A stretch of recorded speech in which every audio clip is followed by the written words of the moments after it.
ఒక ముసలి తాత తన మనవడికి జీవితం గురించి ఒక పాఠం చెబుతున్నాడు. నాన్నా, మనందరి మనస్సులో ఎప్పుడూ ఒక యుద్ధం జరుగుతూ ఉంటుంది. అది రెండు తోడేళ్ల మధ్య జరిగే పోరాటం.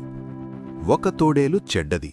అది కోపం, అసూయ, అహంకారం, భయం మరియు బద్ధకానికి గుర్తు. రెండో తోడేలు మంచిది. అది ప్రేమ, శాంతి, నమ్మకం, క్రమశిక్షణ మరియు కృతజ్ఞతకు గుర్తు. మనవడు కాసేపు ఆలోచించి, తాత, మరి ఆ యుద్ధంలో ఏ తోడేలు గెలుస్తుంది అని అడిగాడు. తాత నవ్వుతూ ఇలా అన్నాడు, నువ్వు దేనికైతే ఆహారం పెడతావో, అంటే విచ్ వన్ యూ ఫీడ్, అదే గెలుస్తుంది. ఈ కథ నేర్పే నీతి, మనం రోజులో ఏ ఆలోచనల గురించి ఎక్కువగా ఆలోచిస్తామో, అంటే నెగటివ్ లేదా పాజిటివ్, అవే మన వ్యక్తిత్వాన్ని మారుస్తాయి. మీరు మీలోని మంచి ఆలోచనలకు ఆహారమిస్తే మీ జీవితం అద్భుతంగా ఉంటుంది.